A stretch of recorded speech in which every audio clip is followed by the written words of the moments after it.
Yeah, man. Yeah, man. Yeah, man. We're in the building, Cowboys Nation. We are in the building. What is going on? As you see right now, I got my guy Master 4D Podcast with me. Obviously, the Cowboys of Texas just wrapped up not too long ago. Man, Masters kind of said, man, I kind of want to go live. And I was like, well, we just live stream the game. I'm like, you know what? I ain't got nothing to do. So let's go out here and talk about these hot takes because, man, they're all over Twitter.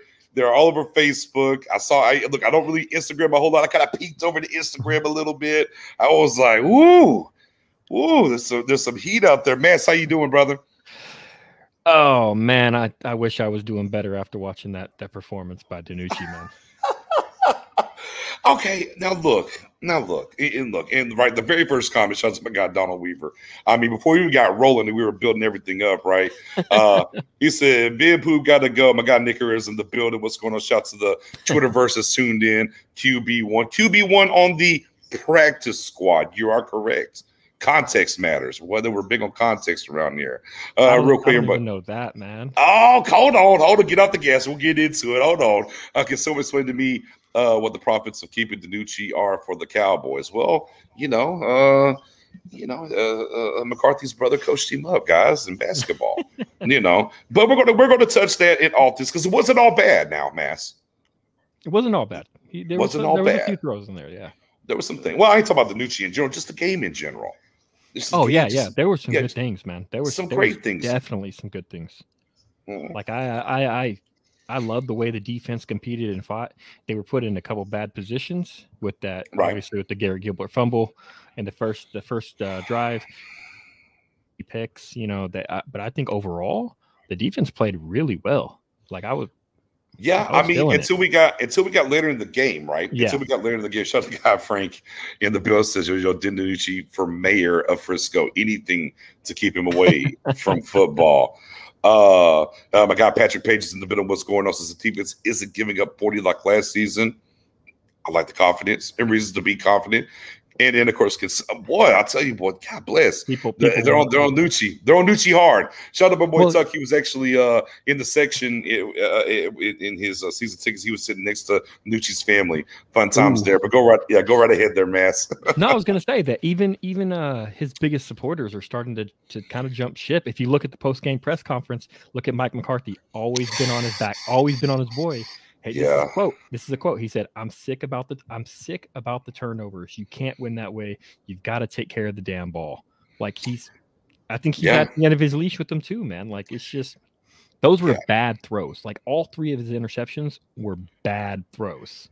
Here's the thing, right? The first one, it was a good read, bad throw. Good read, just behind him. Two things you can't be late, you can't be behind.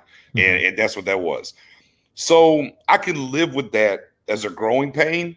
Now the other two, those forget bad, sir. I'm gonna take it down. I'll go another level. Horrific. Like can't do it. Can't win with them. Won't win with them. I'm gonna get my Mike Singletary on here in a second. That very bad. Now I'm gonna put Ben DiNucci aside because I know that's the visceral right now. Let's get back to the first half. Let's go back to that and start. I think, and we're going to another quarterback, right? We're going to go to Gilbert. Man, I tell you what, I think Gilbert missed a golden opportunity to lock down the backup quarterback position tonight, my guy. Yeah, I was just chatting with somebody, and I said that look, Gilbert had the QB2. He had it locked. It was solid, and then he has slowly let it slip away, piece by piece, to now. I don't think he's got it locked at all. I mean, could he still win it? Yeah, but I think it's up in the air right now. Either they're going, they think it's a competition with him and Rush, or they're like, we got to bring somebody else in. And don't. I'm not talking about Josh Rosen, but they got to get Josh Rosen out of here. Same thing. You had to talk about that in the live stream. I'm with you. Now, see, for me though, like when he got the strip fumble, man, I was screaming at my TV. Step up. And he just sat right there. Boom, got it hit. We need a 3 for 5. But, here's my thing, though, a little bit. Cooper Rush actually, to me, has a guy in building that's a sponsor. And that's Mr. Moore, or Kellen Moore, right? He played with him, coached with him, coached him up, right? He's been around him for years. Look, I'm not trying to get into play call. I got to go back and look. But from watching the game, and I'm going to go back and watch it again tonight or tomorrow, just seems like there's a little bit better play calling for Cooper Rush maybe than Gilbert. I'm not trying to start nothing. I'm just saying a little bit. And they didn't. And to me, they pulled Gilbert awful quick. Yeah, they put him awful quick. I know they said the starters wasn't going to go that long, but I felt like he should have got at least one, maybe two more series at least before you pass it off to Rush. But neither here nor there. You had your opportunity. You saw what happened with it. Back to the defensive side. I mean, look, man, this kind of sounds like a broken record a little bit. Defense played great, yet here we are tied 14-14. And that kind of gets to the pick six or whatever. Obviously, early in the game, turn the ball over, short field. They give them the 4th and 2. They convert the 4th and 2. They go down and score. You're like, And the rest of the half, defense was lights out. So you got to DiNucci with the pick six, and we kind of knew what felt. Kind of went from there. Now, for the starters that were in, and we kind of briefly glanced over and glossed over there a little bit with Gilbert. What did you like and what did you see when it comes to just the starters and the couple of series that they got? The offense or the defense? I'm going to start with offense. We'll get to defense in a second. The starters, I mean, we kind of went with Gilbert.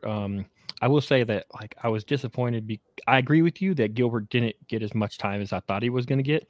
But also, like, man, like, throw the ball, man. You're sitting in a clean pocket for how long? Right. He was 5 seconds. I think he had like 5 seconds before he got that he got sacked. And sex like, strip, it was, right. And the Red Sea had parted. He could have ran that as well, man. Yeah, like it was wide open. So I don't get what he was holding the ball for. And he had all 3 starting wide receivers in. Like he had Cooper, he had Evans. Gallup, he had CeeDee Lamb, Jarwin's and Rush. Interesting that Jarwin was the starter. I was thinking that too. I was thinking that thing. I think they're going to split a lot of time. They're going to be interchangeable, but Jarwin started the game.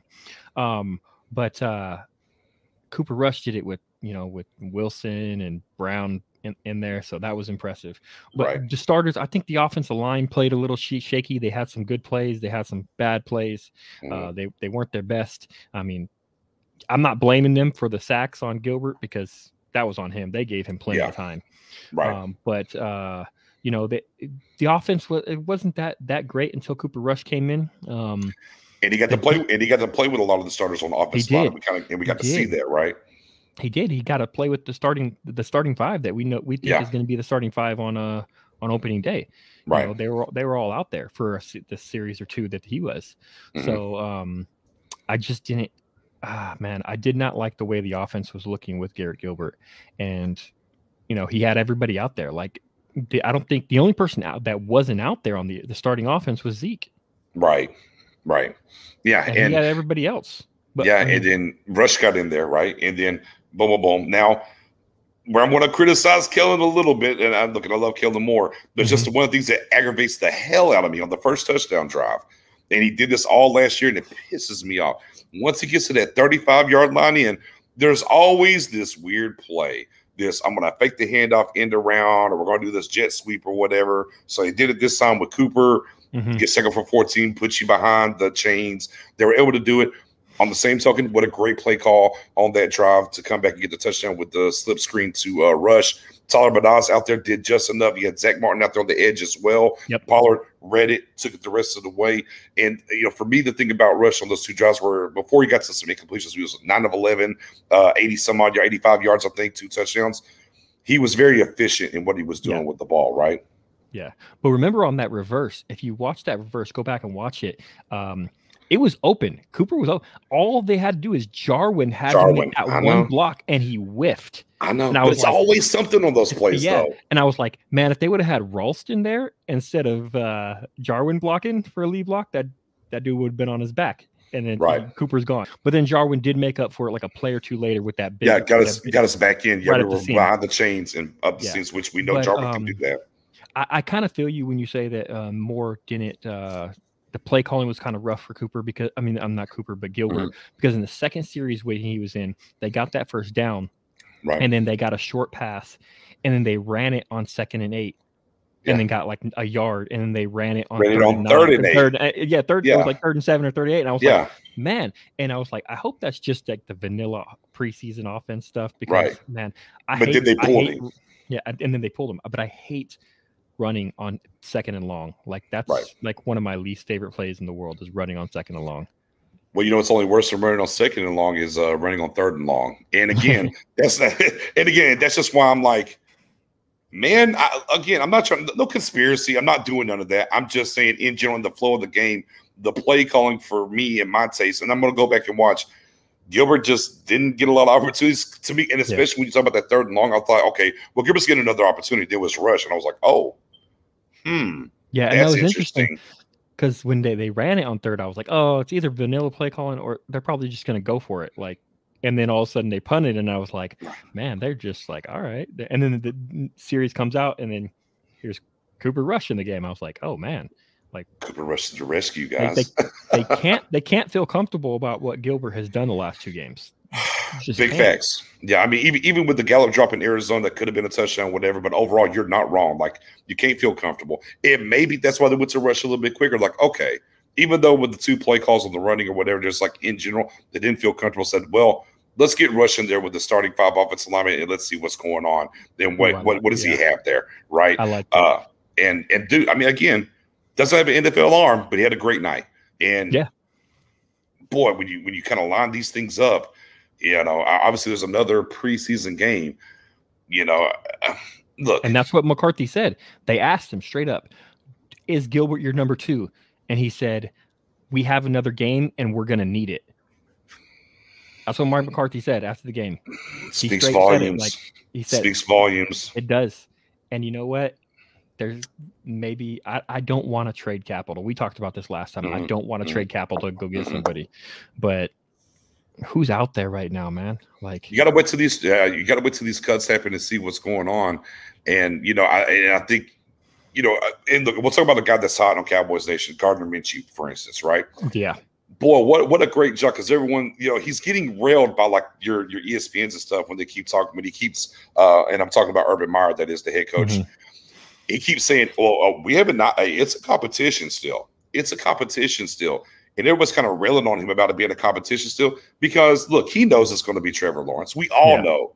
But by him saying that, if somebody wants to call for Gardner, he has the capital to say, well, we haven't decided if we're not going to start Gardner yet or not, and get more trade capital, going back to what we talked about the last time we were together. Like, hey, look, I don't want to give up anything for a backup quarterback. Yeah. And at the end of the day, if that goes down for the entire season, I mean, we just kiss the baby. I don't care who you go get right now. It's not going to matter. So that's just kind of where we are. We'll see what happens, which is funny because who we played the last preseason game?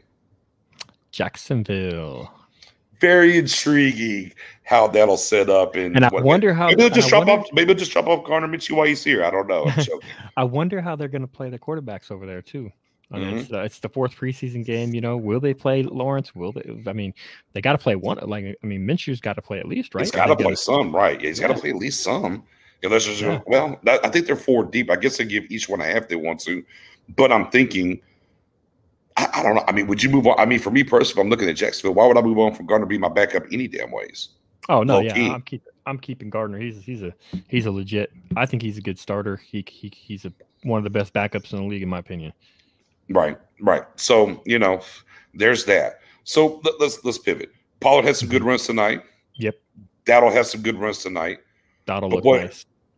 But a mixed bag overall running the ball. Look, shout out to America's fullback converting 2 short yardage situations. That's right. Nick Ralston, get him on the team, man. Get him on the team. Get him on the team. Ralston converted a little bit. But outside of that, mixed bag for sure. Yeah. Some of that's offensive line, some of that we're just going to run up the middle no matter what, blah, blah, blah. Let's get to center. Badaz showed up, played. Connor went to back up again, that's what they're grooming him for. Not as bad snapping in the Arizona game. Still a couple go right ahead. No, I want you to leave. We got some issues at center. Not even just Williams' backup, but Biadasz has struggled. And I think he did okay tonight. I think he did better tonight. He did better tonight. Yeah. Okay. But this guy's not going to be a top center in the league. He's going to be Right. You know, he's looking like he's going to be average right now, and I had higher hopes for that. Hopefully, he can continue to develop. He's only played 4 games in his career, so like the guy's still young. He can still develop, but this isn't, you know, this isn't Travis Frederick coming out of Wisconsin and dominating. You know. So, yeah. See, I got Brandon's chicken in here. Says, man, let's go get Nick Foles. Yeah. Look at that contract. You know, and I'll be honest with you, for my money, cut though. No, exactly. I think there's more likely that Andy Dalton's going to get cut because after watching today's game, right? There's no way I think the Bears at this point could go into week 1 and not start Fields. I just kind of where I'm at after the past 2 games, looking at it, especially when we talk about their offensive line, the woes that they have, and you need somebody that can move. And to me, I think they would keep Foles and let Dalton roll.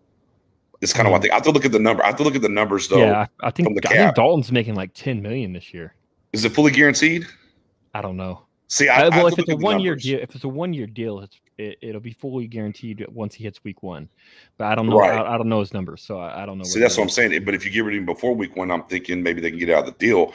As compared to Foles, it's going to cost some money to get out of the deal, right? Yeah. Let me look up his contract right now. Yeah, look that up, and I'll talk because here's my thinking in Cowboys Nation when it comes to that. Dalton already knows. He already knows the system. He's already been here. If he does hit the streets, where is he going to go? I mean, there's nobody that's going to look to pick him up to be the starter right away. If he wants to still play and be in the league, a nice, comfy landing spot for him is going to be right back here in Dallas. And to me, because I know everyone's been talking about the Nick Foles train, but I know his money is wonky for them to kind of cut. And if you want to trade for him, then that kind of gets a little murky as well too. But Andy Dalton, who was here last year, who is better than Ed. Look at this, Ed and Eddie taking the words right out of my mouth.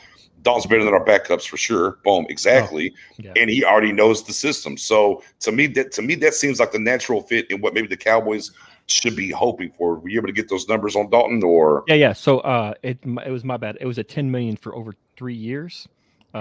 So but it's only got money in the first 2 years. So they did that kind of Dak thing where they right. get a 0 contract in the back end. But so if they cut him now, they save $2.5 million. And what about Foles? If they cut Foles, if you pull, I'll let you pull that up as well, and we'll kind of put that side by side.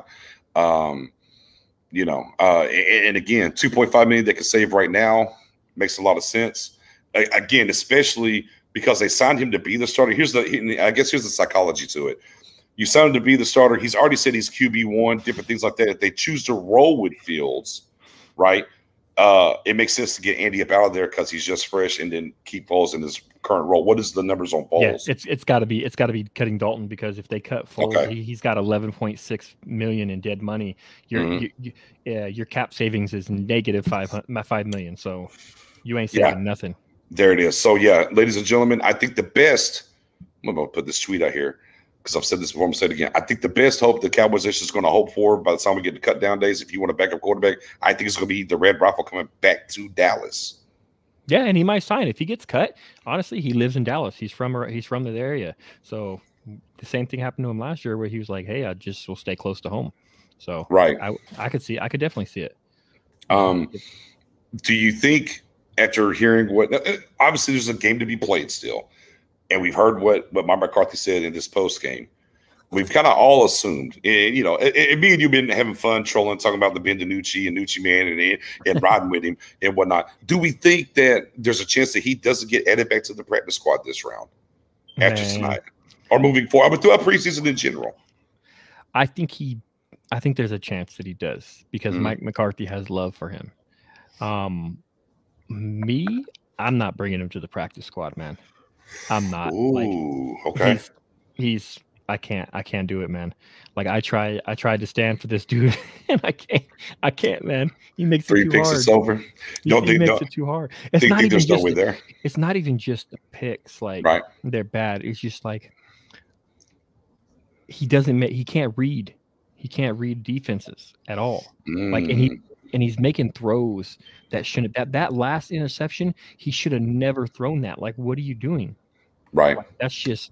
Yeah, end of the game. And look, if you panned right to the right, there was a guy wide open too. There was. Looking right at him. All you do is like, ooh. He threw it to a guy he threw it to a guy who had a safety over the top of him and the cornerback cutting underneath. He was like, if you look at the camera angle from behind DiNucci, like I could see the defender and I couldn't see the receiver because the receiver was being blanketed by the defender. And I'm like, what are you who are you throwing to? Right. Yeah. Yeah. It was ugly. It was an ugly throw. I get it. Time was down and everything. Have you seen the clip that's going around of the reaction of the guys on the sideline? Everybody's like, ugh. Everybody kind of like put their head down. And you see Kellen Moore has his clipboard up and he just kind of drops and is like, oh, like, are you kidding me? Like, it's tough night. Tough night for the Nucci household.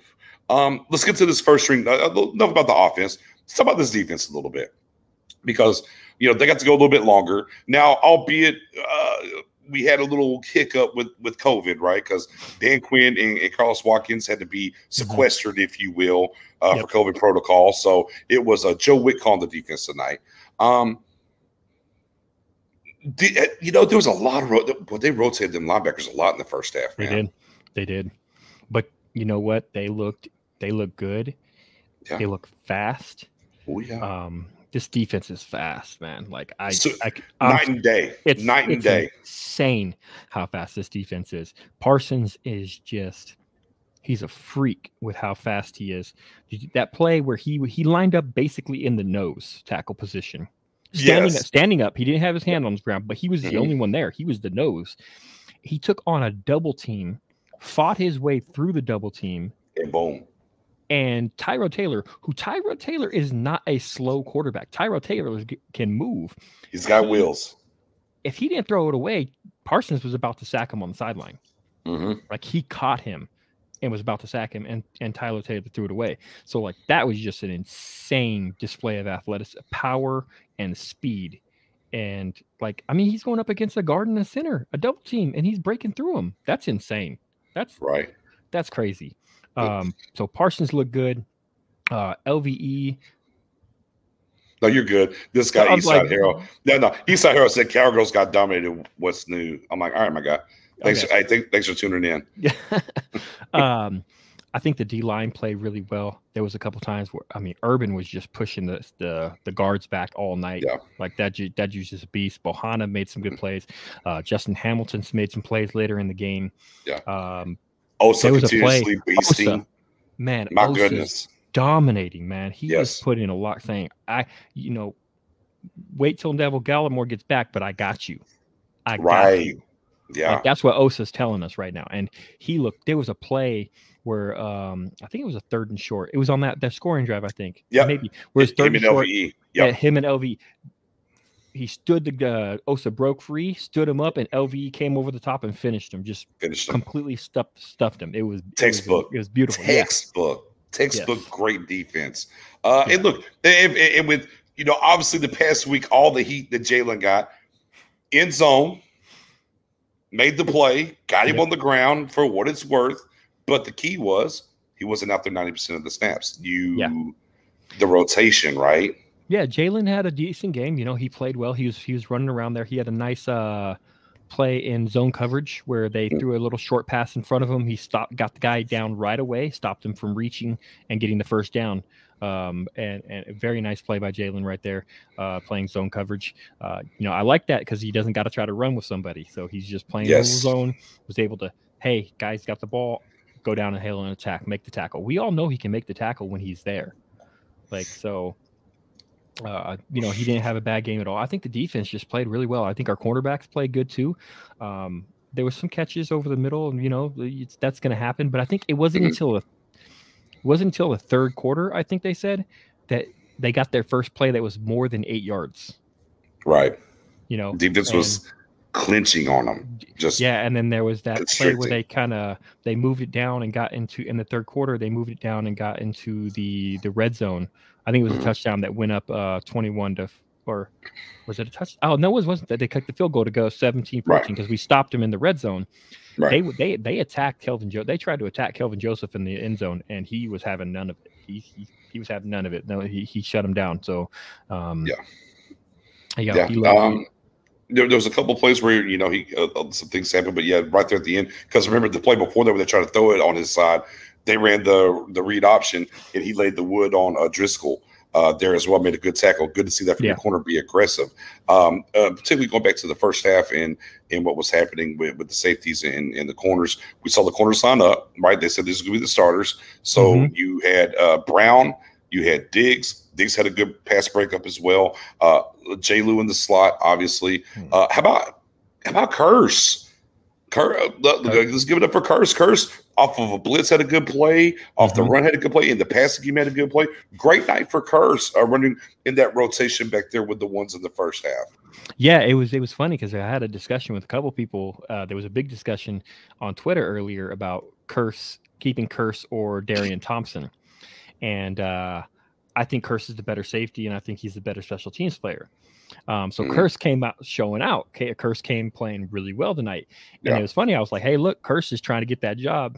But you know what? I got to give it to Thompson. Like, he saw that and he came out and got the sack. Like, he came back and he got a sack tonight. So if you go back and watch that play, watch what Jabril Cox does on that play, sir. Oh yeah. It was created. It was created by Cox. Cox created it. He finished it up. Yep. Yeah, Cox, man, what a great night for Cox as well. We'll kind of get to that here in a second. Oh, man, yeah.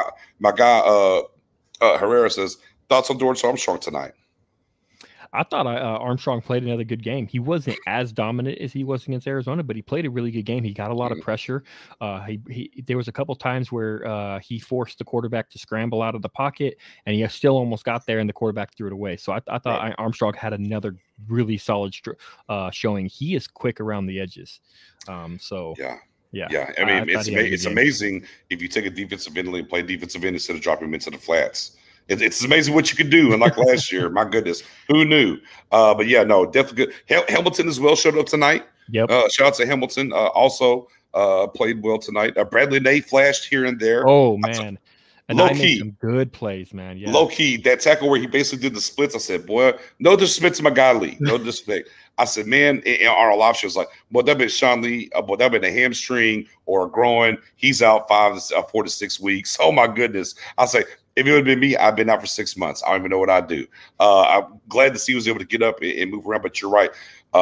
Back to what you said, boy, not just that play, but in general, flashing, showing, hey, I deserve a spot on this team. Yeah. I was definitely happy for him tonight to see the play that he had.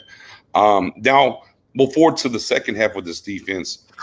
Mr. Malik Hooker, ladies and gentlemen.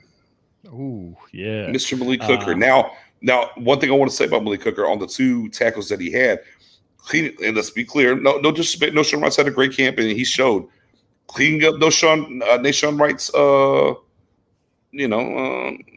not busted coverage, but getting beat, if you will. Yeah. But as a good safety, right there, one solid tackle, and then one, I was like, oh my goodness, did Darren Woodson grow dreads? I mean, he laid wood on him. Bro, yeah, I tweeted out that Hooker was laying some wood, man, and geez, like honestly, like he had some good hits, man. Honestly, like and that's good though, because now we've seen it. People were worried about Hooker and his health, which rightfully so. He hasn't been healthy, but he's showing some explosiveness. He's showing the ability to put his body on the line and make some big hits. And people were worried about that, saying, "Oh, he's not a guy who's I really want laying big hits." But you know what? He looked good tonight doing it. Yeah, and now I do want to do because for me the third quarter was the Jabril Cox and Malik Hooker show. Because Jabril Cox was everywhere.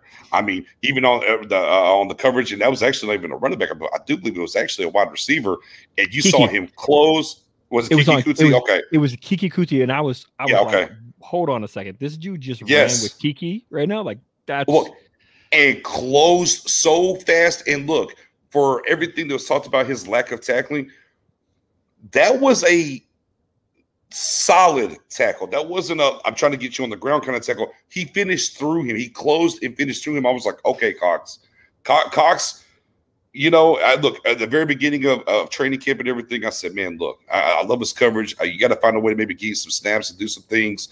But I think a lot of this, and that's just an injury. He's going to be a special teams redshirt. We'll see him next year. I tell you what, the past 2 games, man, I don't know as a coordinator and whatnot, we're seeing these things from Cox, how he doesn't get elevated, start putting his name into the position. And Mike McCarthy even talks about it. The best he's ever felt about his linebacker depth right now. But Cox really walking through that door with his opportunities. Yeah, man, I love Cox's game. He was amazing.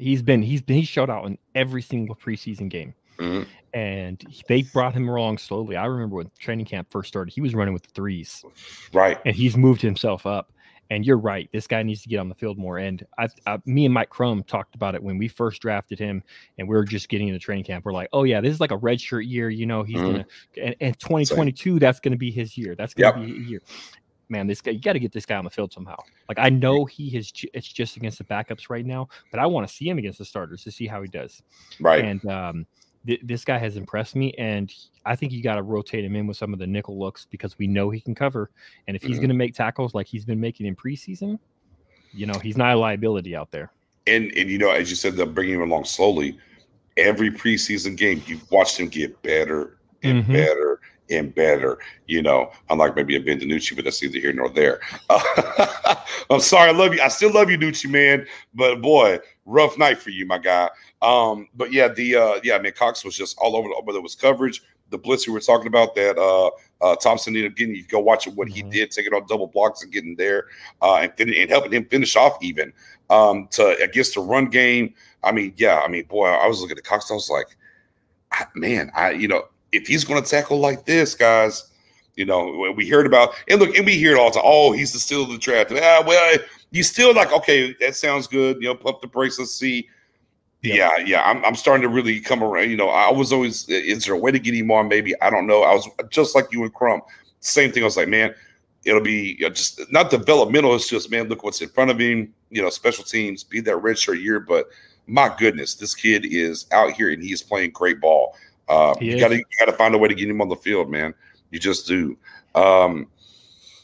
Canada in the slot in the second half, continuing his strong push for everything holy. I don't know why this guy's not getting more playing time. Like, why he's not starting over Jay Lou. I just don't get it. Like, this guy. Talk to him. Oh, man. Talk to him, man. This guy just keeps making plays. He keeps playing good coverage in the preseason games, in practice, anywhere, anytime, in the scrimmage against the Rams. Like, this dude just makes plays and covers his guy. He does his job. Like, I don't know why Jay Lou is the starter over him. Now, if Jay Lewis is a starter week 1, I don't think he should be, but if he is, I just don't think he's going to hold it down for long because you got to get Canada on the field. That guy, he just plays better. He's just a better player. Plain and simple. Quick question here from Herrera. Do y'all think that Dak will be ready by the Tampa Bay game? I'm kind of nervous. I mean, before the game today, he threw like 50+ passes. He was letting it rip. He was moving around. You know, whether we like it or not, and look, and everyone's kind of a little indifferent on this mass, right? Whether he needs snaps or he doesn't need snaps, and you know, the team's, oh no, he don't need snaps. You know, there's people that'll be out there to say, oh, he doesn't need snaps, it's fine. Then you have people say, oh, well, you gotta have snaps. I mean, you look, there's Patrick Mahomes, he's getting snaps, and you know, every team has their own philosophy. Me and Mass probably have maybe our own philosophy for whatever it is. The Cowboys have decided to play this close to the vest. I tweeted this out, I think yesterday or the day before.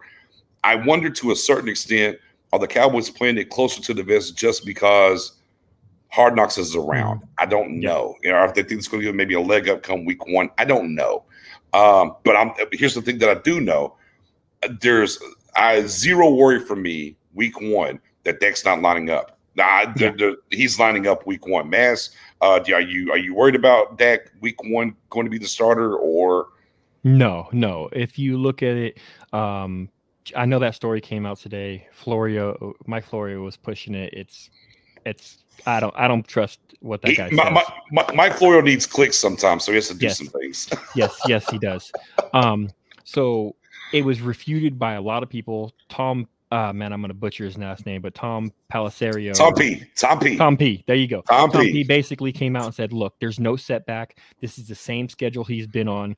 They were going to try to see if he could play, but they decided not to. Why risk it? He said, look, the Cowboys said Dak could play tonight, but they said, why risk it? There's no reason to risk it. The plan is for him to start week 1. Next week, he's gonna start moving it more up in practice. He's gonna start doing team drills, and they said he will be a full go the week of practice for Tampa. He's a full go. They said full go the week of practice so if he's a full go the week of practice, he's going to be a full go for the Tampa game. I'm not buying into the rumor mill of, hey, this injury is going to be a season-long injury thing. I'm not going to buy. There might be a little Romo treatment throughout the year, the year where, hey, he gets a little bit of a day off here and there throughout the week, or like a Romo Wednesday. You remember Romo Wednesday? I was say better than Wednesdays. It was Romo. There was Romo Witten. There was Romo Witten and Lee. Right. So yeah. He might get something like that, but I'm not worried about it. I'm honestly not. I think Dak is going to. He's like you said. He threw 50 passes. If they were really worried about his shoulder, he ain't out there throwing 50 passes. Right. And you watch it. Some of them have zip on it. There was one where he was on the hash and threw an out across the field to the other side. If you have a hurt shoulder and you're worried about him hurting his shoulder, you're not letting him throw that pass. Sorry. Yeah. And here's the other thing, too, ladies and gentlemen, is my guy Miguel, shout out to my guy Nick as well, says we need to let go of DiNucci. He can't read the defense, which we kind of covered a little bit earlier. Why? And look, and I'm a guy. Look, let me stand up here and let me take full ownership. I'm a guy that would like to see Dak get some reps in preseason personally, only because he missed, so many games last year. And mentally, from the mental standpoint, if he wants to get a series or two just to jump that mental hurdle before he lines up, I'm okay there personally. Now, that's my personal belief. However, you've watched these three quarterbacks play for 3 games. Here's the flip side of that coin. Do you really want to risk Dak in these games right now when you've seen what's behind him? So there's the gift and the curse. And then now, look, we're not making no money working for the Cowboys. We're vested in these Cowboys doing well. But if I'm Mike McCarthy, man, there's no way in hell I'm playing Dak right now, knowing what I got a backup quarterback. My job's on the line. If Dak come on, talk to him. If Dak goes down and Mike McCarthy has another 6-10 season, you think that Jerry Jones and Stephen Jones are just gonna be like, oh well, you get another redo? No, man, they're in the business. You're in the business. They're gonna cut ties and they're gonna say, hey, Kellen Moore, come on up, come on down. And we got Dan Quinn in the building to be that strong. Dan Quinn too, force. Yeah. Boom. You don't need him there. Yeah, Mike McCarthy he knows that he's playing, that he's coaching for his career, his job right now. You ain't guaranteed anything in the coaching career unless you're Jason Garrett for some reason. Well, yeah. But he's the right kind of guy, though. He's the right kind of guy. Yeah. So you look, he's not going to risk his quarterback. Not going to risk, and it's a clickbait story. The Cowboys are newsworthy. Why everybody just talks about the Cowboys all the time. People literally post nonsense and just throw the Cowboys. There's players who, Jeff Heath, he just played for the Raiders, right? Yeah. Right? He just played for the Raiders. He signs with the Saints. People, former Cowboy. They ain't saying former Raider. Like, Cowboy were 2 teams ago now. Like, people want that Cowboys name in there because it generates clicks. So they're gonna make any story they can. And of course, Jeff Heath is the GOAT. So let's be clear. Oh man. And my guy James Gray says no worries about Dak. He says it's never been a concern with me. Like I said, I'm not worried about it. Look, and I get it. Like, it's been a little bit of mixed messaging, right? To 2, 3. And look, there's reasons that they've given folks to be concerned. Yeah. But on the same token, the video's out there. Throwing the 50 balls that we just talked about, letting it rip. If there's a shoulder problem, ladies and gentlemen, kids of all ages, he's not throwing the ball 50 times tonight. I'm sorry. He's just not going to. They're like, no. There's not. If you want a pitch count, even, it's not 50 throws. If you want a pitch count, it's not going to be 50. Yeah. You know what I mean? Exactly. So I just, to me, if you were a person that was worried about Dak on week 1, I think tonight should have put that to bed for you by what he did before the game tonight. And if you're worried, get on Twitter. His brother Tad is always a great follow. He always is giving up to date good information. And my boy, not to be trite, he's in on it with Dak. I don't know who it is or what it is, but he's got some connection with Dak, and he's got some good information. Follow him. He can tell you exactly what's going on with Dak. Like, he can tell you what is going on. Like, honestly, just give him a follow. One of the few times that I'll say you should probably believe Steven is right now when Steven said, honestly, we have to pull the reins back on Dak. and we got to protect him from himself. Like I don't buy everything that Steven says a lot because he'll give you that fluff talk, but I think this is one of the times where you can buy into what Steven's telling you because I've heard it across the board, whether it's Steven, whether it's been Jerry, whether it's even been Mike McCarthy, right? It's pulling that. Look, and the one cool thing, brother, everyone's worried about Hard Knocks. We've seen it directly from Dak. Man, I don't know why I'm over here. Blah blah blah. You know, he's so mad and everything. So you can actually see him in practice, and they're like, even whenever he did hurt it originally, whatever he did to it, right? You have Mike McCarthy's like, why is he out here? He's like, hey, go get treatment. Let's see what's going on. So it's really one of those things where you get to buy into. They're holding Dak from himself. And again, we see what's behind Dak. We don't want those problems. So let's go ahead and get him ready for week 1. Speaking of that, and Stephen Jones, before the game came out, I think it maybe even yesterday when Stephen Jones was talking, he said, hey, there's still a competition for QB2. And like people were like, really? Like what? And hey, man, he was right. He was spot on. Boy, yeah. I mean, it definitely walked through the night, didn't it? My goodness. I hate it because, like I said, Gilbert had the golden opportunity. Yeah, he did. And he fumbled the bag. He fumbled the bag, literally. You want to talk about somebody who had a golden opportunity? Let's talk about Simi Fehoko. Oh, boy. Boy. Malik Turner. I love Simi Fehoko. I was pulling for him. Malik Turner was ahead of him. Malik Turner went down with turf toe. We talked about it last time. Really hurt his chances. And Simi had the golden opportunity tonight to show out and say, hey, keep 6 wide receivers, and I'm number 6. And man, did he have a rough night. I mean, he caught a couple passes, but offensive pass interference, penalties on special teams. Just really rough night for mixed bag. Mixed bag for him for sure, no doubt. And of course, Noah Brown. If you thought Noah Brown was going anywhere, he definitely showed you tonight. Hey, y'all can try to throw dirt on my grave. And Wilson too. Again, the top. Look, there was a question before tonight about the top 5. It's a wrap. Oh, the top 3 is already there. 4 and 5. It's a wrap. Now, whether they carry 6 or not, that's what we got to wait and see. And you got one more game to go out there and prove it. But you did mention something about special teams, and man, I hate to be the harbinger of bad news. Man, this entire preseason, this special teams has been atrocious. Now, I will say this: I like the punter tonight. I think he punted well tonight. Now, I don't want to see my punter making a lot of tackles, but he tackled with some. He tackled with some anger, but overall, special teams. Now, look, I get it, and like Knicks. It's a lot of different moving pieces, whatever. Well, that's fine.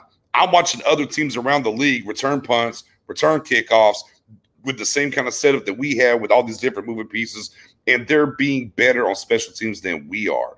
I expect better just because we have a particular guy here who's been very good to great as a special teams coordinator. I wasn't buying this over letting the punter place kick for us for 2 weeks. I hated it. Yeah. And then he got hurt and you cut his ass. Wow.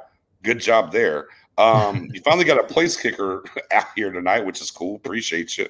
But the kick return game, the coverage game in general, just hasn't been very good. Are you worried about that, Mass, or you think it's just much to do? Am I overreacting here? You want to talk about the ledge?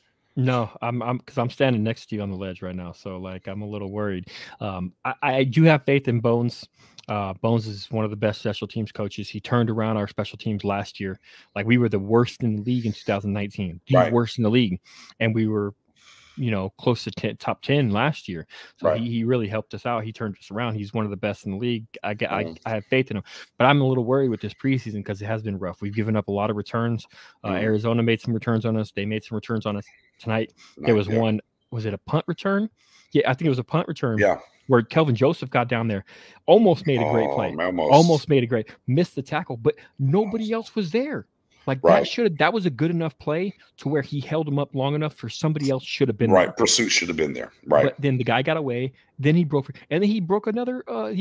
So it was Kelvin Joseph, a rookie, and then he broke Nashawn Wright's tackle, and then Anger finished it up. And I was like, man, like we got to be better with our tackles. Like you got to finish the play. And Joseph, I think Joseph did a almost amazing play, but it was good enough play to where other people should have filled in and finished that, but there was nobody else there, and it was rough. And so I think our special teams, Fossil's not going to be happy after tonight. He's going to go back and look at that tape, and they're going to have a rough next practice. Fair enough. Speaking of Joseph, are you mildly concerned that he's where he's at right now, being the 44th pick overall in the second round? Are you okay with where he's at projection wise? Like, how are you feeling currently about Joseph where he's at? I'm fine with him. He's a rookie. You're going to make mistakes.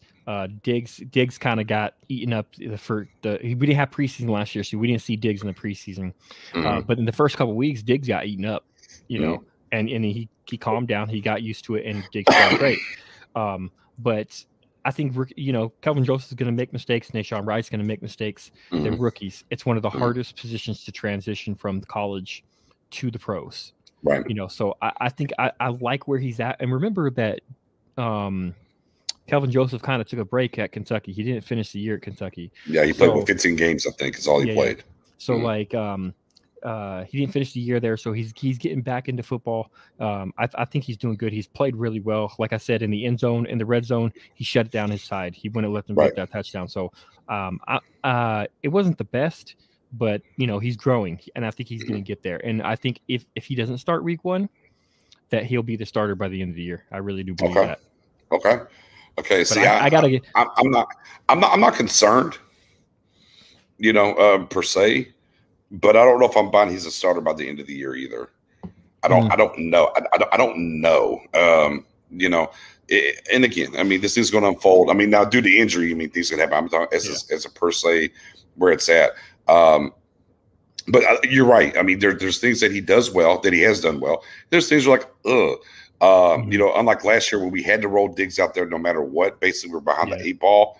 I do go back to a former second round pick. So Diggs is being one we rolled out there. Cheeto, we kind of rolled out there. Things happen. I just, I think a lot of people think, we got a cornerback at 44. Oh, he's going to be plug and play. I don't think it's going to be the case with him. I think it'll be interesting to see if it's going to be Brown. Is Kennedy going to get in that mix? I don't know. It seems like they really want Kennedy to do it in the slot. He has. And back to kind of what you said a little bit earlier about him and J. Lou. It's like, proof is kind of in the pudding here. But J. Lou just got the new contract, so here we are on that. One thing I guess I can say though, overall, about 3 games now through the secondary, man, again, boy, it just feels so good safety wise, man. It's the best I've felt in a long time, and man, it makes me feel really good. Like, it's been 5+ years since I felt like this about the safety position, and I feel really good. And like I said, and that's what helps your young corners, right? Because even when Nahshon had a couple of hiccups there in the third quarter, Lee Hooker was right there to clean it up for him. So even with Diggs early on was having issues, we didn't have the safeties to cover that up. I kind of feel like if you have to roll with one of the young guys, we actually have the safeties to cover it up. And I saw Malik Hooker play single high, a cover 2 in the box. I was like, oh, okay. Yeah. If we were worried about, if we were worried about his health and watching what all he did, now it's not to say he's going to be healthy throughout. But I think from his last injury, though, Mass, I think Hooker's 100% ready to go right now. I agree. I think I've seen him flash in this game. Obviously, his only action. He's flashed in practice. Obviously, he looks explosive. We've seen Casey flash. Casey came up last game and made a big hit. Has made some plays and he made some plays. Let me ask you this, because I don't want to get on this train of dogging this guy, because I really like this guy. Okay. But what do you think about Donovan Wilson? Like, I haven't noticed him. Like, it's a little good that he's not out there making big mistakes, but I haven't noticed him at all this preseason, really. Did he play tonight? I don't even know. Like, no. I mean, here's the thing. You're not wrong, but sometimes not being said is a good thing, depending on how vanilla we're doing. Depending on how vanilla we're being on the back end. We're not seeing the flash, if you will, from him that we saw last season. Yeah, but maybe they're not unleashing him, though, on the same token currently. But now, on the flip side of that, we can talk about Curse and what happened there. And one thing that I've kind of bought into and I've kind of believed wholeheartedly is, like the Watkins signing or whatever, is that the guys that we signed, Quinn had a plan. Like this wasn't we need this guy, let's sign this guy. Like last year, we needed not that we didn't need people, but it just felt like it almost felt like we were just signing a name to a certain extent, right? Yeah. Dan Quinn signed guys that maybe wasn't on your radar per se, but he had a specific. It's like he had a notebook with a specific plan, and he was signing guys for particular roles. And we've seen that from Watkins, right? We've seen that from Urban. We've seen that from Kearse tonight. So. You know, we're seeing that from those guys, and maybe we just don't know what Wilson's plan is and how Quinn wants to do it. But I'm with you. He hasn't been bad, but he hasn't flashed either. So it's just one of those conundrums. Definitely started, and we'll kind of roll from there and see. Do you think this, as we're talking about this defense, and obviously Joe Witt called it tonight, but even before Joe Witt, a lot more blitzing. We talked about this the last time we were on together. Yeah. A lot more blitzing, and we saw the blitzing continue, that trend continue. Is this a trend? Because we've seen it before in Cowboys Nation where we're doing these blitzes and whatever, we get to the regular season and like smoke, we're just not blitzing anymore. Man, are you buying? Are you buying this is going to continue? I'm buying. I love it, and I hope it continues because I'm so sick and tired of our 4 guys beat your 5 guys on the line. I'm so sick and tired of that because, it gives them a chance to double team DeMarcus Lawrence and try to take him out of the play. Bring that pressure. Yes, yeah. Bring that guy. Bring that extra pressure. And we're getting there, and we're getting home, and that's the important part. Because if you blitz and you don't get home, that's a big issue, Right. But when you blitz and you're getting home, that's great. I love it. Yeah, and man, I'm with you. I hope this is not just we're tinkering in preseason to see what we like and what, because sometimes I feel like they blitz a lot to say, okay, here's our top. Like they do the numbers, they look at it, and say, okay, well, here's our top blitzes, so we're going to pack those up. And when we need to get to a blitz, we're just going to call this blitz here, and because we know it worked in preseason. I hope this is something that's consistently working that they're going to use moving forward as we get into the regular season. Because, like you said, the most important part about it is these blitzes are getting home, which goes back to what we've talked about consistently. The speed of this defense, which matters when you're blitzing, is night and day. So you're able to get home with this kind of speed and athleticism and length that we're seeing currently. With that, on top of just like the blitzing and whatnot, do you feel like they're over rotating? Like we looked at linebackers, we saw the safeties. Is it because here's my problem. I don't want to say that they're over rotating. Here's where you can get in trouble. You're playing Brady week 1. Go ahead and try to rotate in the middle of like a second or third down, and guess what's going to happen? Snap the ball, penalty, first down, we're moving forward. If you're playing, when you play the top tier guys, like the Aaron Rodgers of the world, right? He's great at it, by the way. And when you're doing the rotation stuff, he's going to catch one of your guys on the field. Yeah. And you got to be careful. Yeah, I mean, this is a little bit. It could be just one of those preseason things. Maybe once we get to the regular season, it's something different. Do you feel like they're over rotating? The linebackers and the safeties and whatnot. Or do you think it's fine? It's a preseason thing. This is a trend that won't happen once we get to the regular season. I think it probably won't happen as much as they're doing right now, but I think they're still going to do it just because, like we said, we have that speed out there, and you keep these guys fresh. And that speed is just going to be there longer. They're going to be able to keep fresh and keep that speed going. And you have the depth at linebacker to do it right now.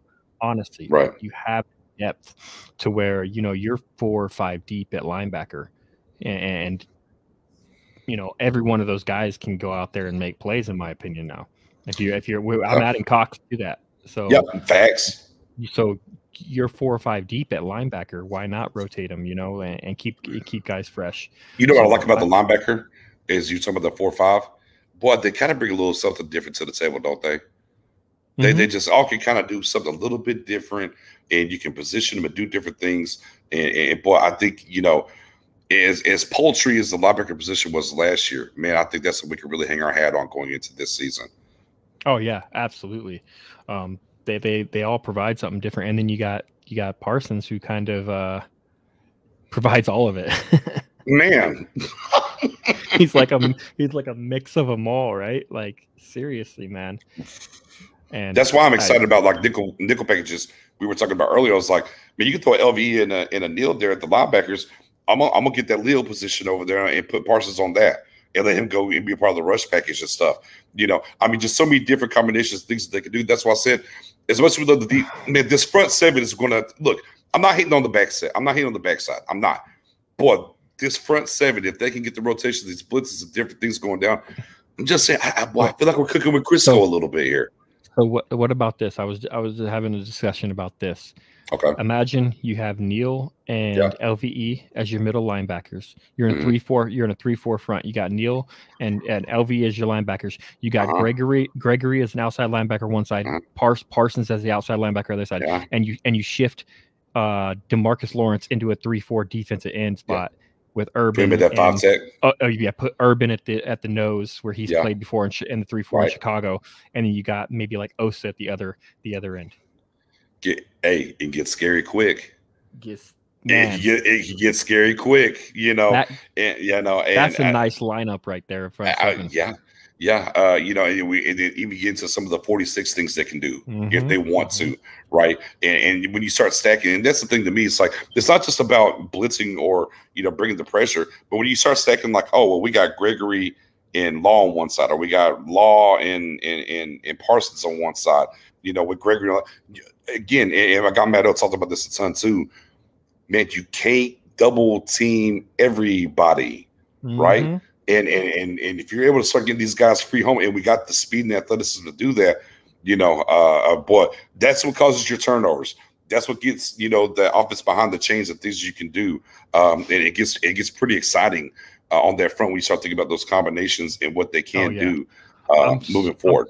I'm so looking forward to getting a guy like Osa or Urban lined up next to Tank Lawrence, and just like, hey, you got this guy right here. You're not going to be able to double. Yes. Yeah, you might be able to throw a tight end or a running back to chip him or something like that, but you're not going to be able to double team him like you've been doing with a guard and a tackle. And just good luck blocking Tank Lawrence one-on-one. Like, and we'll put Parsons over your nose standing up, and good luck blocking him with two guys. Bruh, when I watched that play, I was like, over the nose. This dude is an animal. This dude is an animal. Hey, don't drift off ball linebackers, though, guys. Bruh, unless they're Michael Parsons. And he has proven that he is not just an off the ball linebacker. Yeah, well, and that's the thing I kept driving home. Is like, man, we gotta change. We can't just put everything in this analytical space and just draft. Like, sometimes there's guys that are just different. Right. And you just got to look at them differently or whatnot. Now, and going back to the praise. Now LeVar Arrington is a former Penn State guy. Right. Okay. And he's mentored Parsons for a long time. But boy, he heaps a lot of praise on Parsons and what he's able to do. And boy, if he could just walk through and be what LeVar Arrington said, my goodness. He called him Sean Taylor, man. Brother. You can't get higher praise than that. Look, Goosey's because Sean Taylor, my God. And if he's that in the front seven as Sean Taylor was on the back end, oof, yeah, man. I'm sorry, you cannot get higher praise than Sean Taylor in my book. Yeah, you can't. You can't. No, that's a defensive player. No, and I came out after the second preseason game, and I had a couple of tweets. I cut some flack for it, and I tweeted. I said, Parsons will be the best defensive draft pick since where? No disrespect to Byron Jones. Right. I said, honestly, Parsons has the chance to actually be better than Ware. Look, he's the first ballot all of him. I said, I understand that. I said, no disrespect to my guy. Where's Ware? I get it. That's Cowboys royalty right I know, man. I get it. But I said, a lot of y'all forget though, the Eagles have been beating our brains in 31-7 or 31-10, and you look up at Ware's got 4 sacks. It's like, well, great, you got 4 sacks, but we're getting blown out. But gotta wait and see. I mean, we're a long way away from that. But when you start seeing the tape of things that he can do, and you got a defensive coordinator that's willing to use him, because I do agree about this when it comes to Parsons. If you just stick him in the middle, or you just stick him over here, I don't know how he does. But the fact that you have a defensive coordinator that's willing to move him around, no different than Sean Taylor. If you just stuck him at safety and just set him back there, but Sean Taylor was used everywhere in the box, single high, man up, and you had a defensive coordinator that allowed him to play to his traits. That's when the player can really blossom, and what gets me excited. Let's go back to, as we talked about this defense. I'm gonna switch over to the offense a little bit. I find it funny, like going into camp. lot of questions about the defense, not a lot about the offense. But boy, I tell you what, going to this final game, backup center, swing tackle, backup quarterback. Like the majority of your questions currently are on the offensive side and not the defensive side, right?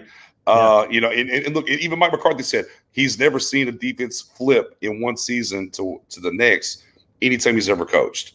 You know, so kudos to them, you know, and we'll get the salute. These questions on offense, and again, it's not about the starters, it's if you lose a starter, right? Mm-hmm. The quarterback position, I'm not really that worried about. If Dak leaves, we already talked about that. I'm not going to get there.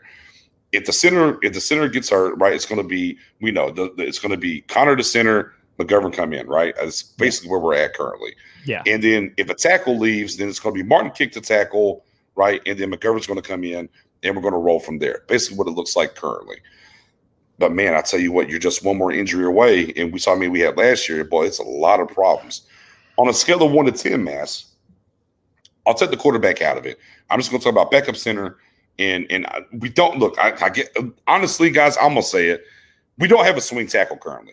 I ain't counting Martin. Anyone behind the starters, we don't have a swing tackle. That's just where we are, guys. It's as my guy said on the live cast, it's no longer Terrence Steele. It's what he called him, Terrence Aluminum.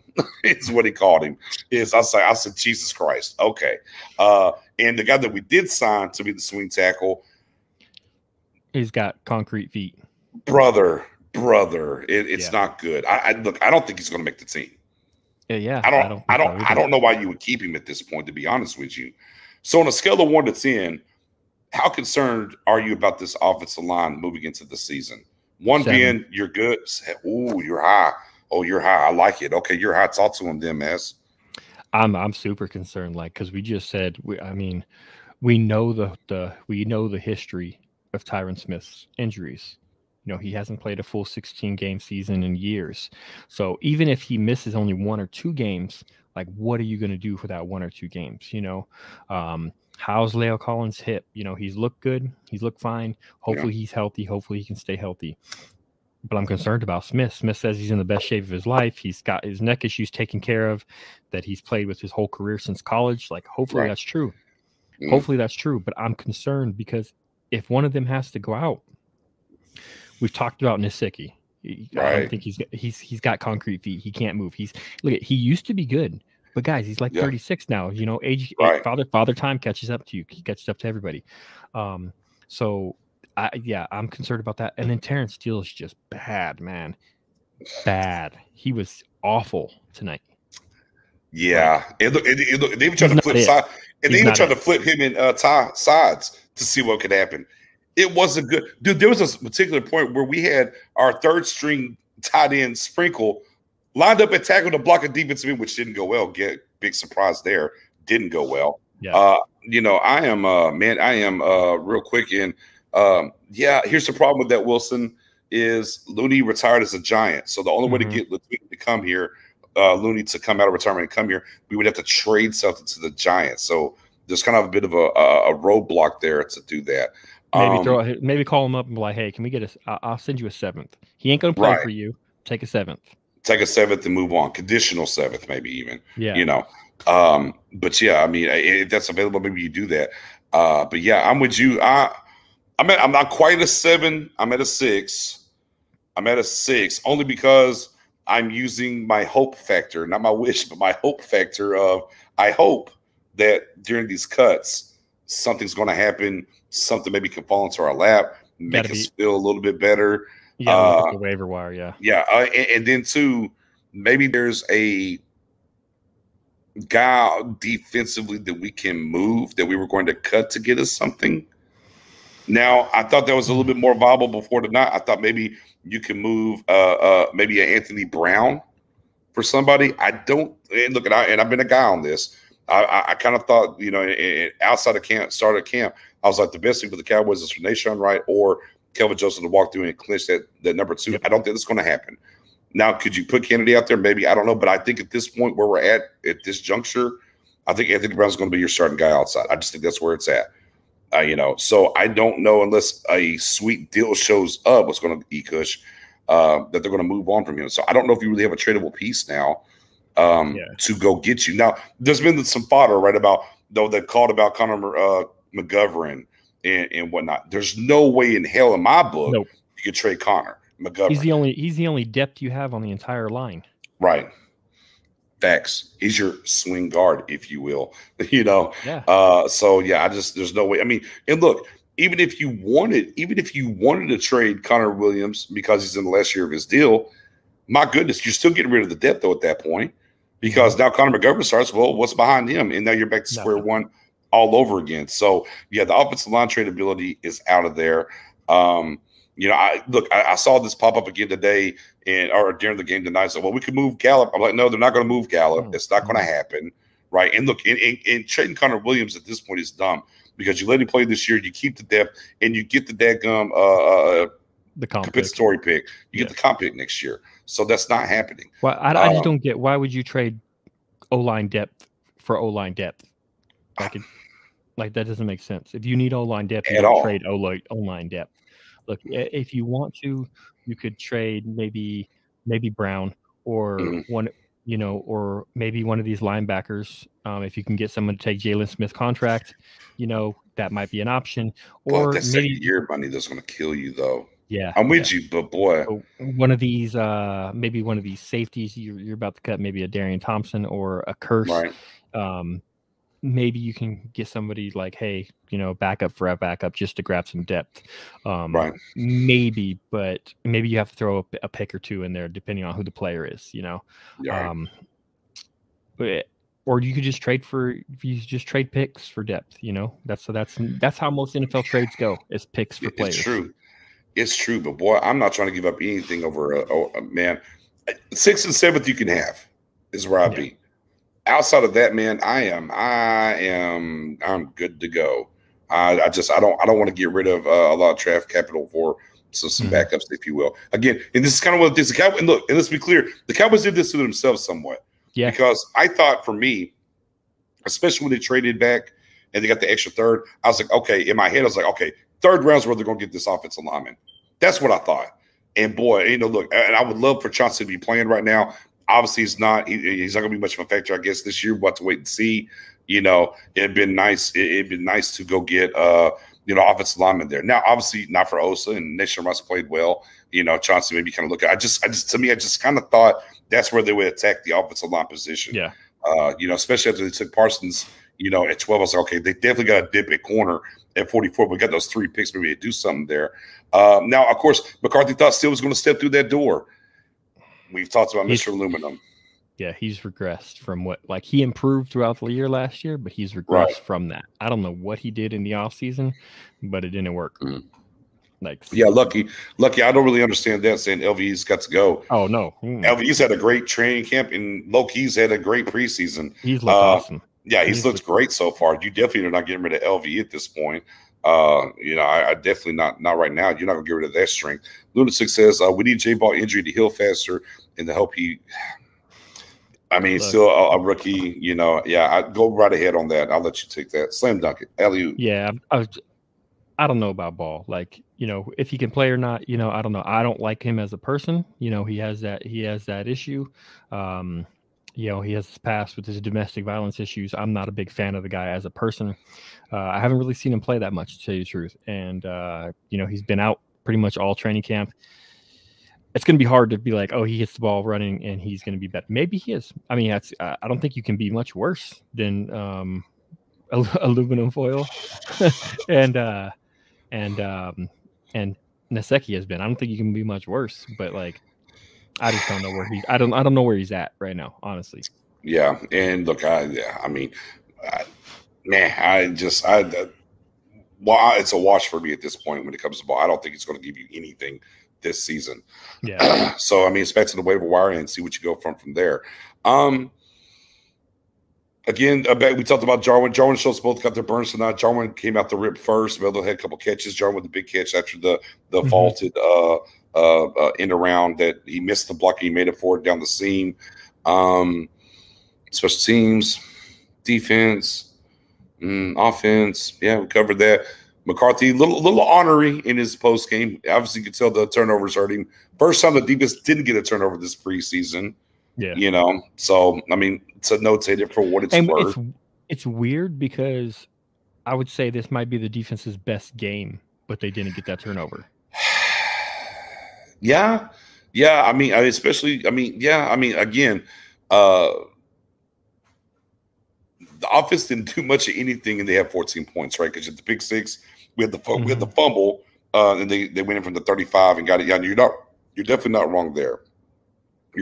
You're definitely not wrong there.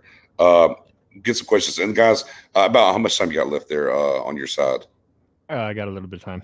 Okay, cool. Hey, questions, fire them off. Me and Mass will be more than happy to answer them. I'll run through all the questions, and we'll go from there, guys. Is Fehoko cut? Not yet. He's going to have a game. He's on that bubble. He's gonna have to have it. He's gonna show out. He's gonna have to show out in against Jacksonville. Just has to. Yeah. Depending on what he does next week, like I said, trending. I mean, gun to my head right now, I don't think he makes it. Yeah, I was on the Fehoko train. I was on him making the team. I'm on the edge right now. I'm going to be putting out an article this. It's going to come out probably Monday about my 53 man projection, and I'm struggling right now if I'm getting him on. Like I'm struggling. I know. Let me ask you this: my girl Cam is out there. She's probably mad at me, but like, do you think they're only going to carry 5 wide receivers? Then I won't take too much away from the article, but that's where I'm saying if I'm leaning between 5 and 6, and if they get 6, they're going to keep him. Fair enough. Lucky says he'll be hurt soon. Love him because he's a Cowboy, but his body will not let him play. But you can't throw the baby out with the bathwater. You're not wrong, Lucky. He's definitely been hurt. But so far, he's good contact, different things. And you got to remember, they got him back to his proper position where he doesn't take as much contact over there at the wheel, right? So we got to wait and kind of see what he does. But I do understand that. I do understand your point there. A good job, guys. The backup could come from the Steelers, possibly, right? I mean, Dobbs, maybe Dobbs doesn't make it. Maybe you think about a Dobbs. Yeah. Cox is going to get someone cut. Not your top 4, though. Yeah. I don't think. Yeah, not in your top 4. I mean, depends on how many linebackers you want to keep. If you're gonna, Gifford is going to be on the bubble, and then what's the other guy's name who's injured right now? Bernard. Yes, I don't think Francis Bernard's going to make the team. He's been injured all camp. He was on the bubble to start, so I think they'll stash him on IR. Yep, probably. That's probably might be happening. He might be in these next cuts, to tell you the truth. Yeah. Just put him on IR and call it a day. Did Bradley and I prove enough, or he's still on the bubble? He proved he's on the bubble. You think so? I think he's still on the bubble. Man, think so? To me, he proved it.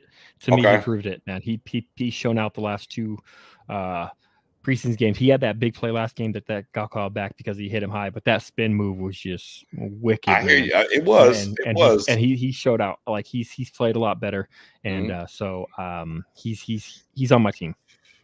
I mean, I would for sure. I banged the table for him to get more burns last year. I don't know why he didn't, but he doesn't. He can run. He's proven he can rush the passer. I got you, but he doesn't fit the measurables. Yeah, that's true. And that's my only reason why I'm just a smidge on the bubble with him still. I'm with you. For me personally, he would be on my 53. But if I'm thinking about this coaching staff and whatnot, I'm not sure. But I'm with you. I think he's done enough. Yeah, he can rush the pass. We all know that. The big issue is, can he set the edge and can he stop the run? Today, he showed, hey, I could set the edge and I could stop the run. And that's what I think he needed to prove. And I like it. Lucky, why Jalen so important, not LVE? J and LVE not. I don't think either one are going to go anywhere. I understand what you're saying because Jalen has played no matter what, and LVE's been hurt. But low key, I just don't think either one of them are going anywhere. Yeah. I think they're here for next season. Yeah, they're here for this year. Yeah. Yes. America's H-back, not fullback, but America's H-back. H-back. That's right. H-back is Get what Ralston he is on this team because he's already shown throughout this preseason that he could play special teams. He can make special team tackles. He's shown that he could be a full lead blocker. He's blitting up linebackers. And tonight he showed that, hey, I can. He had a good block tonight too, by the way. Yeah, he had a good block from the fullback position. Ooh, yeah, he blew a guy up. And then he's shown that he could do short yardage back. Started at 2 31s, 2 first downs. I think, and to me, I think McCarthy showed his hand tonight a little bit. They said, okay, can he get these short yardage like Kuhn did or these other guys he used to have? He got both of them. I think Ralston solidified himself tonight. I think he makes the team. Yes. I think what he did tonight gets him on the team, especially with the Suo injury as well. I think he's on the team.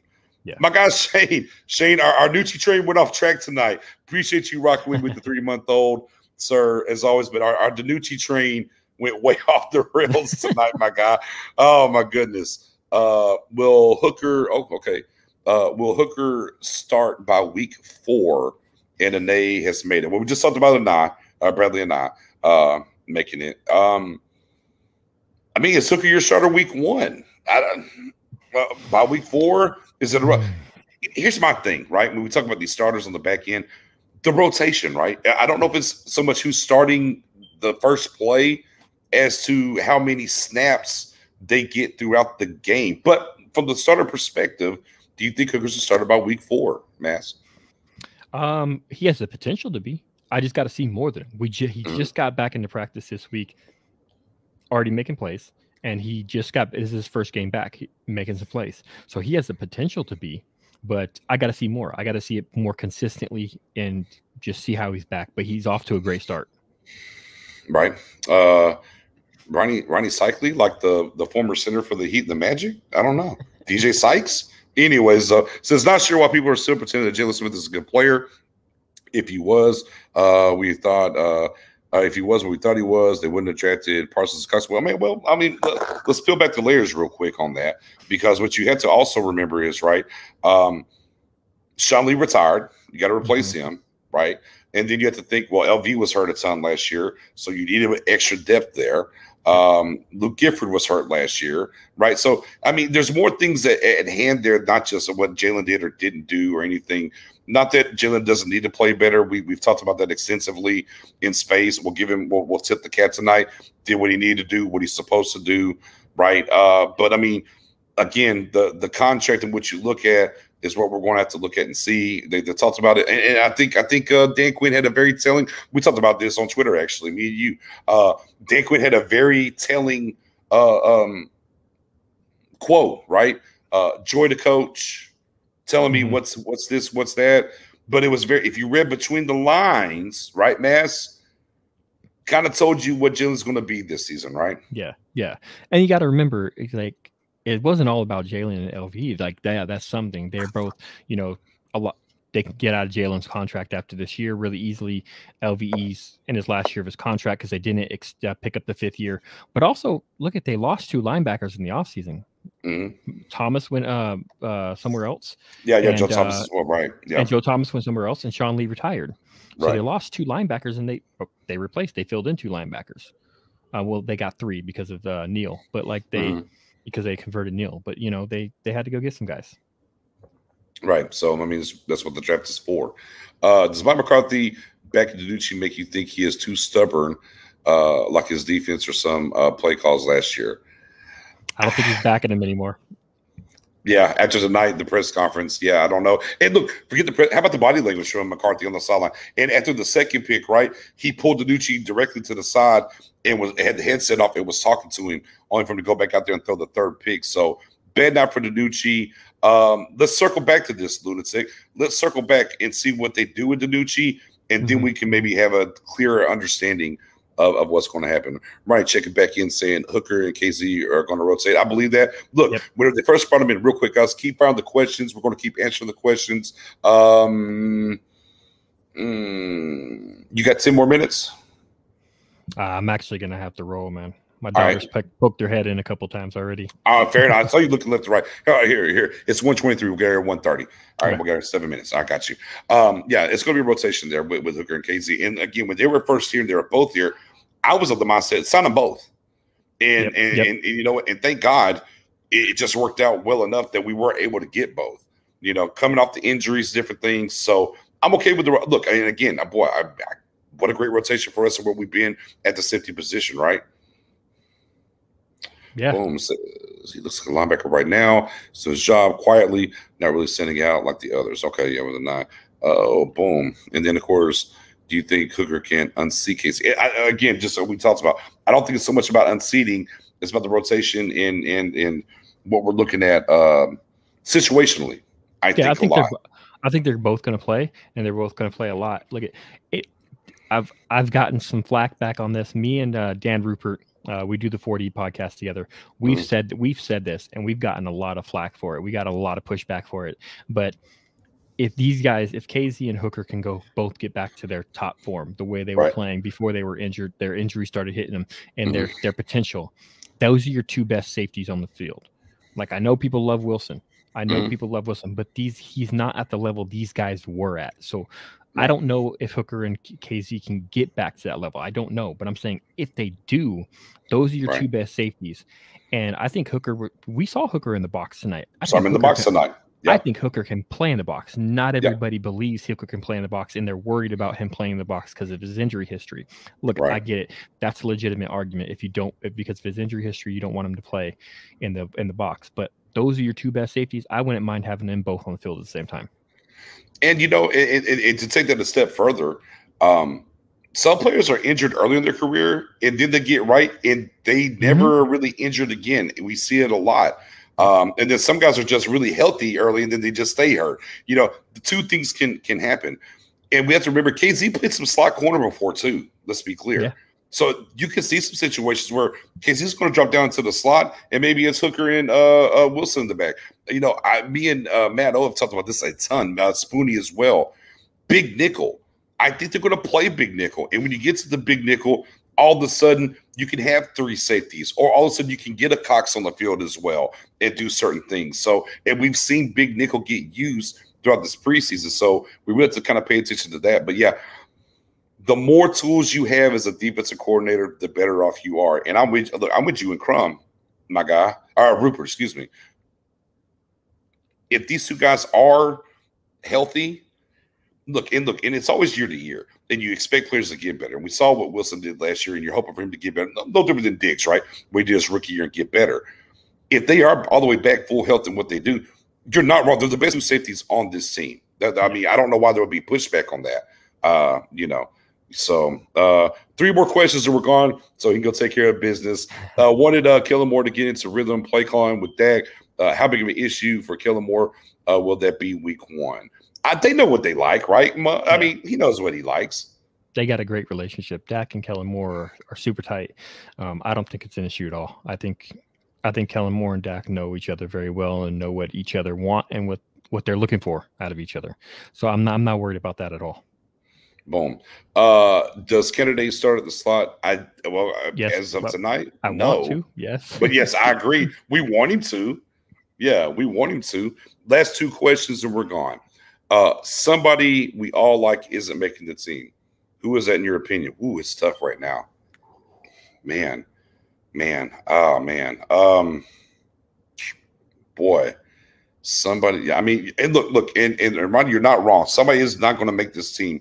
Whether it's a Bradley or nah, somebody's going to get that X. I was riding the train for a long time on the Anthony Brown. I'm going to cool off on that. I think after seeing what I saw tonight and different things, I'm going to fall back on Anthony Brown. Man, bro, I mean, and look, this is about to get paid the big bucks, guys. I can't wait to read your article on your 53, by the way, because you're going to cut somebody. You're going to have to cut somebody with that article. I'm going to go with, man, I think I mentioned him already. I think Bradley and I might. He could be a tradable piece, though. That's not really a cut if it's a tradable piece. Yeah. Oh, I didn't think about that. You got a guy, you got a name that you just didn't expect. Oh man, that's or someone that you liked, anyways. Simi is probably my guy, honestly. Yeah, that's my guy. You got a point there. It's Simi is a guy who I really like, and I thought they were going to protect the draft. Protect your draft picks. 5th round draft pick. But, yeah, but I just don't. I don't see it right now. I honestly don't. Yeah, I think I'm gonna steal here. I think I'm gonna backpack with you. I'm gonna come on that train and say yes. Simi, 5th round pick. Thought he was a shoe in. Wasn't sure if he could unseat anybody, but I thought the Kip 6 would be there. I'm not so certain now. Yeah, and my girl was going to be pissed. It's fair, but I mean, here's the thing, right? Because if we're following the tea leaves, this is what we do, guys. From OTAs, we kind of heard he was struggling a little bit. In OTAs, we kind of heard some things. Rookie minicamp, we're like, well, let's get the training camp and see what happens. I'm a big guy on that. We got the training camp. You didn't. Then we got to the preseason games, and we've kind of seen. So for those that thought Ben DiNucci had a bad night, Simi is right there having a bad night tonight. Trust what we're telling you on that. And the last question that we're going to get to, Kearse over Thompson. I'm a hell yes. I think he's a better special teams. Well, he's at least as good, if not better, special teams player. And even though Thompson had the great sack and whatnot, I think he gives you more, and he fits the mold of what Dan Quinn wants. And Dan Quinn signed him as a free agent. So I think it's Kearse over Thompson, and Thompson saves you money. Yeah, exactly. Yeah, I'm going Kearse too, because I think he is the better special teams player. He was a captain. Where was he before? Vikings. Vikings, yeah. He was a captain of special teams over there. I think he's a better safety. He makes plays on the field when he's on the field at safety position. So I that's a no-brainer to me. I know that a lot of the coaching staff does like Thompson. I know Fossil likes Thompson, but I think Kearse is gonna. I'm taking Kearse over him. Yeah, I think this is going to be one of those cases where Dan Quinn's going to be like, all right, they're going to look at Dan Quinn. Hey, which one you want? Quinn's like, yeah, give me Kearse. I don't care what Bones says. And then Cap, our capologist, Mr. Stephen Jones, will be like, yes, good call. Yes, thank you. Gives me more money to not do nothing with. And I'm joking. And I think Fossil will be fine with it, because he's going to be like, all right, Kearse is legit. Kearse is good to go. Exactly. Yeah, big facts. I agree. Man, all right, guys, man, we appreciate y'all rocking with us as we went ahead and covered this post-game wrap-up here tonight of the Texans and Cowboys. Obviously, the Cowboys lose 20-14 on the strength of Ben DiNucci's 3 interceptions, including 1 pick six. Nucci, man, our trade left us, man. Our train left us. We missed our connect or something. We're on the podium waiting still. With that being said, man, before you get out of here, man, tell the people where they can find you, especially the 4D podcast. Yeah, you can find me obviously on Twitter at the J.A. Massey. You can find me on the 4D podcast. The podcast is available on all major platforms. And you can find the podcast on Twitter at podcast4D. Oh, and also I have signed on, and I'm starting to write for the Star Boys Network. Boys with a Z, starboysnetwork.com. Yeah, the 53 minutes, your third article, right? Yep, going to be my third article. Yeah, third article, man. Yeah, I read the. I was going to say, because I know I read one. I got the other one queued up. I got to get to still. So yeah, I'm excited. I'm excited to see your 53, by the way, so I can jump in your inbox like, bruh, let's talk. So I'm super excited about that. One more thing, because the 4Ds, 2 of those defenses were Doomsday defense, and I tell you what I saw tonight that aggravated the shit out of me when they interviewed Randy Gregory on the sideline, and he had that damn Hot Boys chain on. I was like, we talked about that last time, man. I know it, but get rid of the Hot Boys, man. I get rid of it. Look, it's Doomsday defense. Pittsburgh is still curtain. It doesn't matter. Get them. Look, y'all got enough money, guys. Take it, melt it down, make something else. Make it the Doomsday chain. But we got to really spearhead this movement in Cowboys Nation. We do. Get the Cowboys. Let's bring it back. They trademarked it, and they're trying to make some stuff. Taco, but look, Taco trademarked it. He's not even on the team anymore. Come on, guys. Let's just go back to the Doomsday defense. Yeah, you're right. Doomsday, and let's go from there. With that being said, y'all can catch me tomorrow night.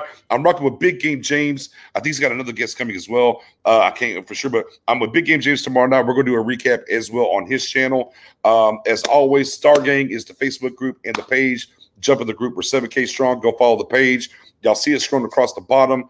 We're trying to get to that 1K on YouTube. 7K in the group can't get to 1K on YouTube. Boy, the struggle is real. The Star Gang podcast on YouTube, and as it says on my screen right there on Twitter, I'm eclipsing. I'm running up and trying to eclipse this 2K mark. Your guy Nick's _in between. We appreciate y'all as always. And hey, man, anytime the Beards is on, y'all know the knowledge is in the building. Y'all know the knowledge is in the building. Y'all have a great night. Thank y'all for rocking.